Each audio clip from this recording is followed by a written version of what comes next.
Alright, Shalom to the Lord's elect of the household of faith. All praise, honor, and glory and respect goes out to Yahweh, Bahasham, Yahushai, Waha, Vacha HaKodash.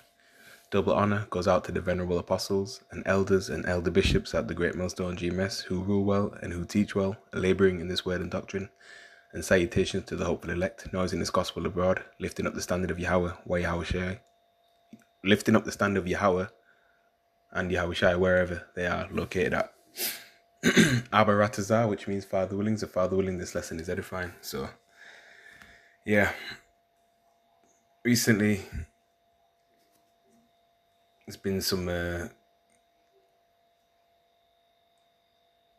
things going on, with some sailors, all right, stranded in Strait of Hormuz.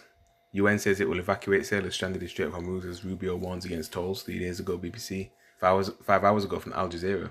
Why has the UN paused plans to evacuate sailors from the Strait of Hormuz? A cargo vessel had been struck by a projectile near Oman, as Iran says all ships must pass with its permission. The United Nations International Maritime Organization has suspended plans to evacuate more than 11,000 sailors stranded in the Strait of Hormuz after a cargo ship transiting the waterway was struck by a projectile. IMO Secretary General Arsenio said several crews had already been evacuated, but the agency had decided to pause the operation until there were, open quote, necessary safety guarantees, end quote, for those involved. Okay, that was today. Yeah. Seafarers feel forgotten. Shipping should not be used as collateral, IMO chief amid US-Iran conflict. Okay, yeah, so there's news on that. Okay. Well, we're at a situation where fuel prices and things like that have been, affected, all right, because of war and stuff. We're in the beginning stages of World War III anyway. All right. Yeah. Even going back, I put Iran just in the news section of Google 4 hours ago. Iran war from Sky News. Trump accuses Tehran of foolish violation of ceasefire. Okay. After a drone hit ship in Strait of Hormuz. Friday, 26th of June, 2026. The era of sellouts, apostates, and agents. We've seen them manifesting themselves even more. Okay. Al Jazeera live 2 hours ago. They're live anyway. Iran war live. Israel-Lebanon sign framework agreement after US talks. Negotiators from Lebanon, Israel sign framework agreement on handover of areas in Israeli-occupied southern Lebanon after US mediated talks in Washington, D.C. Hezbollah MP Hassan Fadlallah has rejected the agreement, saying it only serves Israeli interests. Yeah, US President Trump says Iran's attack on shipping Gulf yesterday a foolish violation of ceasefire agreement. Safe passage through Hormuz by parallel routes cannot be guaranteed, says Iran's deputy foreign minister. Yeah, reading out of order, but yeah. Got the World Cup too. Iran and Egypt to contest Pride March in Seattle. Rainbow flags await Egypt and Iran at awkward Pride match. Right? You got Arabs, ruling over Egypt. Obviously, we know the original Egyptians were Hamites, people of South Sudan, so-called black people. But these Arabs, they're against the pride stuff. Even Hamites are. Iran too. Which are the Persians. Okay. But these people of the world, man. Iran's head coach, Emir, says he will not address things that do not exist as his team prepared to play Egypt in the Pride match in Seattle. Wow. So much going on. It is Pride month still. Local organisers have designated the game as a Pride match because it falls on the Friday before Pride weekend. Wow. Didn't even know it was a Pride weekend. I just thought the whole month was just Pride. Which celebrates diversity and the alphabet gang community. Drag performances and Pride watch parties are planned across the city. Every judgment must go out, I'm telling you. A lot was filth. It was vexed with a filthy conversation, man. The manner of life these people were living in. We're in that same spirit too, man. Okay. Drag performances and pride watch parties are planned across the city while rainbow flags, a symbol of which it never used to be. All right. There's a covenant between Lord and you know a man that would never flood the world again with what? And I hijack that and now use it for the unholy weirdo Batman lifestyle. Rainbow flag is now a symbol of that. Pride, diversity, social inclusion will fly inside the stadium despite complaints from Iran and Egypt. Yeah, where homo thingy is illegal. The event will still take place. Plus, of course, Iranians, Egyptians, they're against that because of course it's illegal in their country. Many parts of Africa too, and the so-called Middle East where that more lifestyle is punishable by either death or life in prison or stoning or beheading, something like that. If I can ask chat, all right. But where money's involved, man, they'll allow it as well because they're children of the flesh. So they'll take the money. They'll have that lifestyle there, and as long as they can, benefit monetarily from it.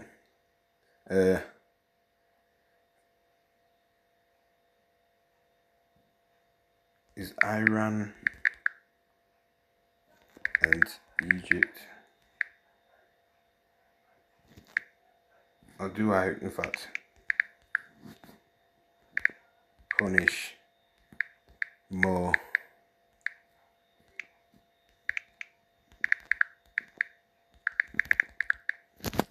I could ask, countries that do it by death, which.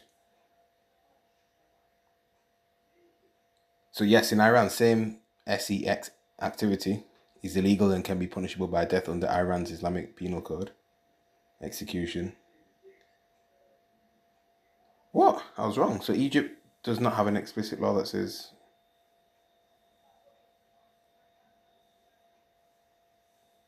I'm sure they used. Did Egypt used to?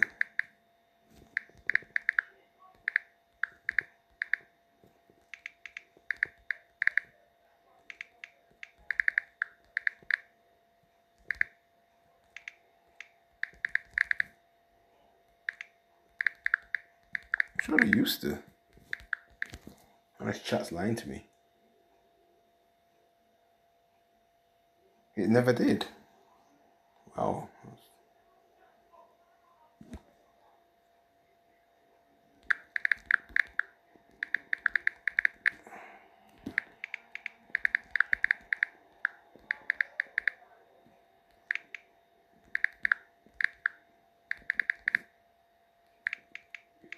Could be by, stoning or beheading or just firing squad or whatever. A list of all countries where more is punished by death.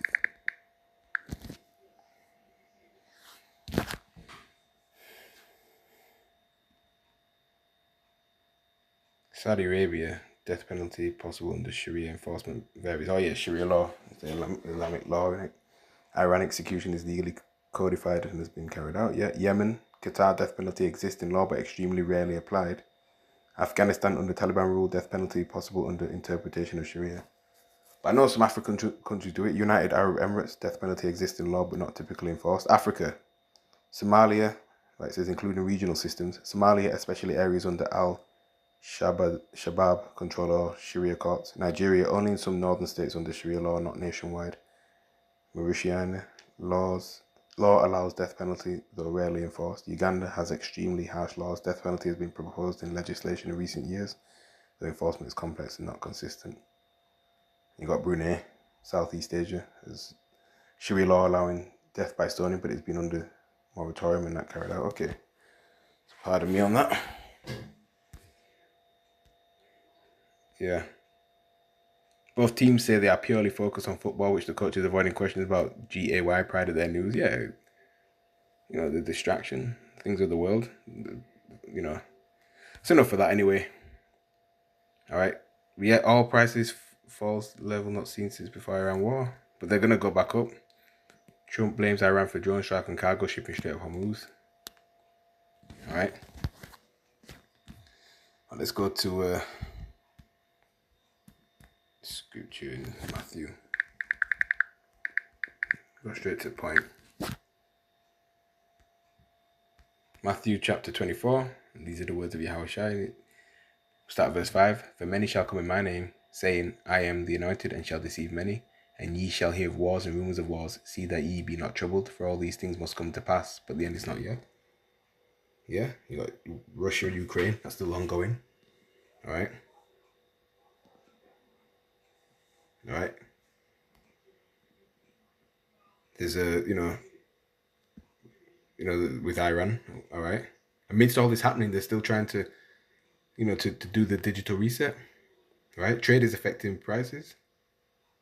Okay. Well, trade is affected. Prices are going up. That's what I meant to say. Food shortages. Right. Bible prophecy. It prophesies that famines will happen.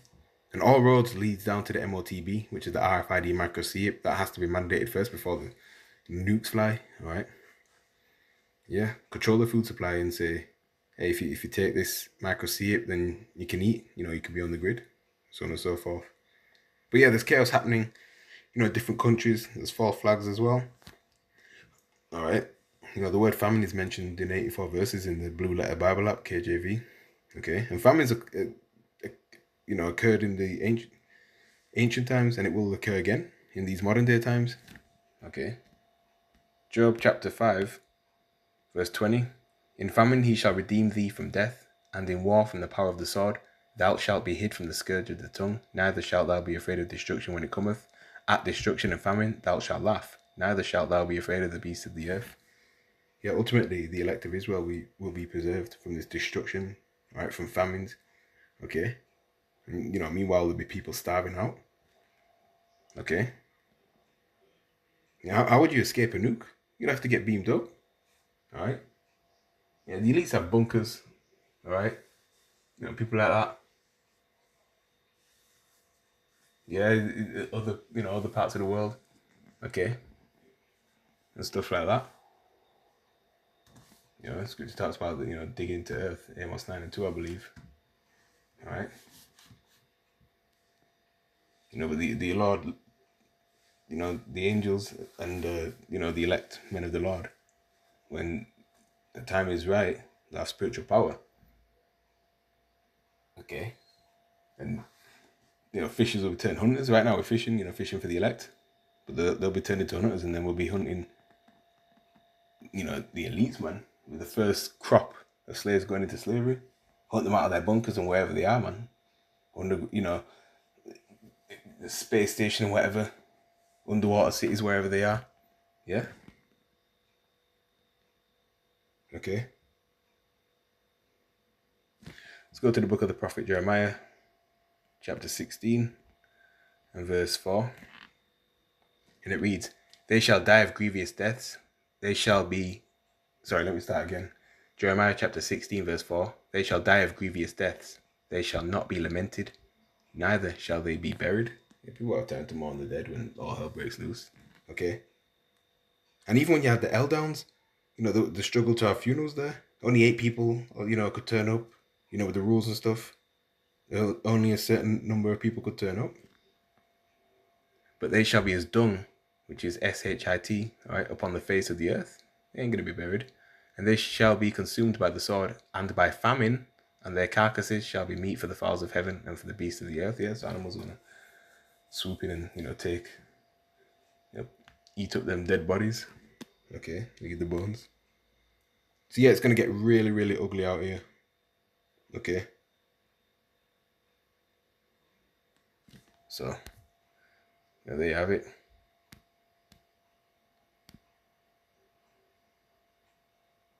Okay, this from Reuters. Digital euro clears key hurdle as EU seeks to break free from US credit cards. See, the American dollar is being devalued day by day. The European Central Bank secured key parliamentary backing on Tuesday for the launch of the digital euro, an electronic means of payments aimed at making the Eurozone less reliant on US credit cards at the time of fraying transatlantic relationships. Right? The BRICS nations with their currency moving away from the American dollar. Okay. Yeah. So we're not ignorant of what's going on, man. We're not ignorant of any matter, small or great either. The digital euro, essentially an electronic wallet guaranteed by the central bank but marketed by banks or fintech companies, will allow all Eurozone residents to make payments online and in person. Okay, summary. Lawmakers could start talks with EU governments and the Commission next month. ECB plans a 12-month pilot in the second half of next year, most likely earlier. Parliament proposes a user holding limit set by the Commission on ECB device. Screenshot this. June 23rd, 2026, this was put up about 3 days ago, innit? Yeah, it's Friday now. So yeah, moving away from the US dollar. All right, yeah. Also, from RT News, FSB detains teen suspect in Ukrainian online T-error network. The administrator of a major online international T-error IST community has been detained in Russia. Wow. There's a lot going on, man. All right. But I'm going to close out. That's all I have on that, man. All right. So I'm going to say shalom to the Most High's elect of the household of faith and a bad babal.